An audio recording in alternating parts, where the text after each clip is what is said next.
হাতি মেরে হেফাজতে অভিযুক্ত, ধৃতকে জিজ্ঞাসাবাদ করে পলাতক আরও এক অভিযুক্তর খোঁজে তল্লাশি শুরু করল বন দপ্তর। গত 7ই অক্টোবর জলপাইগুড়ির বৈকুণ্ঠপুর জঙ্গল সংলগ্ন দুনিয়াচর এলাকার বিদ্যুৎস্পৃষ্ট হয়ে হাতির মৃত্যু হয়। তদন্ত নেমে বন দপ্তর জানতে পারে চাষের জমিতে যে বেআইনিভাবে বিদ্যুতের তার দিয়ে ঘেরা করা হয়েছিল জমির মালিক, এবং সেই বিদ্যুৎবাহী তারের স্পর্শে এসে পূর্ণবয়স্ক হাতির মৃত্যু হয়। ঘটনায় জমির মালিক বাবুলাল মণ্ডল ও তার ভাইয়ের নামে অভিযোগ দায়ের করেন বন দপ্তর। অভিযুক্ত দুইজনই গা ঢাকা দেয়। প্রায় 4 মাস বাদে গা ঢাকা দিয়ে থাকার পর গতকাল গ্রামে ফিরতেই অভিযুক্ত বাবুলালকে গ্রেপ্তার করে বৈকুণ্ঠ বন বিভাগের বেলাকোবা রেঞ্জের বনকর্মীরা। আসুন দেখে নেব সেই চিত্র। আপনারা দেখছেন নিউজ নদিয়া এক্সপ্রেস। চ্যানেলটিকে সাবস্ক্রাইব, লাইক, শেয়ার এবং ফেসবুক পেজটি ফলো করুন আর দেখুন নিউজ নদিয়া এক্সপ্রেস। কি কারণে দাদা বলেন? জমিতে তারটা কেন লাগিয়েছিলেন? ফসল বাঁচানোর জন্য না অন্য কোনো কারণ ছিল? হাতিটাকে মেরে দিলেন। বললাম যে কি কারণে কি কারণে আপনি করেছিলেন? কি নাম আপনার? আপনার নাম কি? জমিটা কি আপনার ছিল?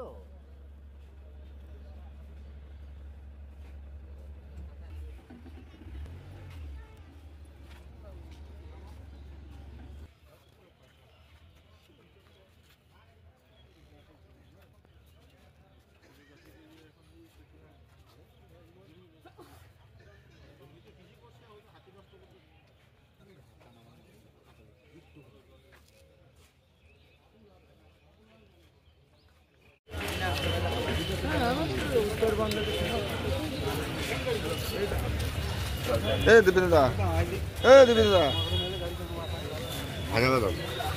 কতটা জমি আছে তোমার ওখানে?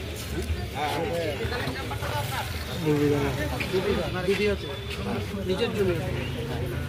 তারটা কিভাবে লাগিয়েছিলেন? মানে হুকিং করেছিলেন? না, তাহলে বাড়ির থেকে তার লাগাচ্ছে। আমার বাড়িতে ভোট নাই, ভাইয়ের বাড়ির থেকে লাগাচ্ছে। কি হাই ভোল্টেজ তার ছিল? না। আপনার কি হাতিটাকে ক্ষতি করার কোনো উদ্দেশ্য ছিল আপনার? না। তাহলে লাগিয়েছিলেন কেন? ফসল বাঁচানোর জন্য? আমি তো ঘিরা দিয়েছি গরুর জন্য, খেটা তো কোনাতে ঘিরা দিয়েছি।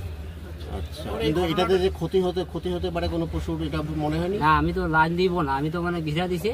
ওই এমনি টিপটাপ লাইট গুলা জ্বালাবো। লাইন তাহলে কি করে আসলো? তো হাই ভোল্টেজ লাইন?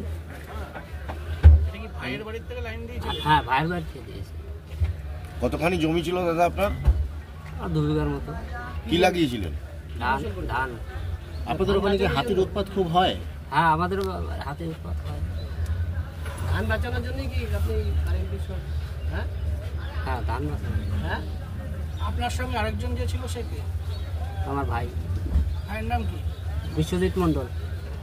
আপনার ঘটনার পরে আপনারা কোথায় পালিয়ে গেছিলেন? বাড়ি থেকে পালিয়ে গেছি। কোথায় ছিল? বাইরে ছিল। আপনার কি নাম? বাবুলাল মণ্ডল। কোথায় বাড়ি? দদিয়া। না, বলছি যে মানে কি কারণে, মানে আপনি কি বুঝতে পেরেছিলেন যে হাতিটা মারা যাবে না কি? না, বুঝতে পারেননি। বললাম বিনয়বাবু, এই অ্যানিম্যাল ক্রুয়েল্টি একটা ব্রুটাল একটা ব্যাপার আজকে সামনে আসছে। এই ঘটনায় কি মানে আদালত বলল? হ্যাঁ, এটা ঠিক অ্যানিমাল ক্রুয়েল্টি না, এটা তার থেকেও বিভাগ সেকশন যেটা আছে ওয়াইল্ড লাইফ প্রোটেকশন অ্যাক্টের কেস। এটা যার কেসটা ইনিশিয়ালি যেটা হয়েছে যে 7/10/2024 একটা এরকম অফেন্স ডিটেক্ট হয় যে দদিয়ার চরে সেখানে একটা মেল একটা এলিফ্যান্ট, তার একটা বডি পাওয়া যায় এবং তারপরে দেখা যায় সেটা ইলেকট্রিকিউশনে মারা গেছে এবং ঘটনাস্থল থেকে বেশ কিছু তার, ইলেকট্রিফাইড কিছু ওয়্যার এগুলো রিকভারি করা হয়েছে।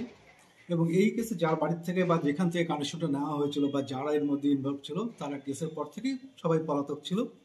গতকালকে অর্থাৎ 4 তারিখে এই কেসে যে একজন অভিযুক্ত, যার নামে একটা ওয়ারেন্টও এখান থেকে ইস্যু হয়েছিল, সে অ্যারেস্ট হয় এবং তদন্তের স্বার্থে ফরেস্ট ডিপার্টমেন্ট 2 দিনের ফরেস্ট কাস্টডি প্রেয়ার করে। 2 দিনের ফরেস্ট কাস্টডিও অ্যালাউ হয়েছে। এবং এক্ষেত্রে যেটা আরেকটা গুরুত্বপূর্ণ ব্যাপার সেটা হচ্ছে যে আমাদের যে ওয়াইল্ড লাইফ প্রোটেকশন অ্যাক্টের যে হাতি এলিফ্যান্ট সেটা হচ্ছে শিডিউল 1 এবং তার হচ্ছে সাজা, অনেক কঠোর সাজা আছে। সব ইনভেস্টিগেশন শুরু হয়েছে, চলছে এবং এই কেসে আরও যারা ইনভলভ আছে আমাদের কাছে বেশ কিছু নামও এসছে। আমরা পুরো ব্যাপারটা ইনভেস্টিগেশন করে এরকম দেখা হবে। তার মানে আদালত অত্যন্ত কঠিন ভাবে এই জিনিসটাকে নিয়েছে। অবশ্যই অবশ্যই ওয়াইল্ড লাইফ প্রোটেকশন অ্যাক্টে আগা গোড়ায় সমস্ত কোডই খুব গুরুত্ব সহকারে দেখা হয় এই কেসগুলো।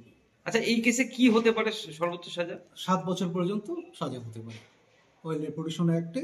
যেহেতু আমি আবার বলছি, যেহেতু এলিফ্যান্ট সেটা হচ্ছে শিডিউল 1 ভুক্ত অ্যানিমেল, যে আমাদের যে লিস্ট আছে এই শিডিউল 1-এ কোনো অ্যানিমেলকে মারলে, হান্ট করলে বা করলে সেটা হচ্ছে 7 বছর পর্যন্ত পানিশমেন্ট আছে, ইমপ্রিজনমেন্ট। ধন্যবাদ।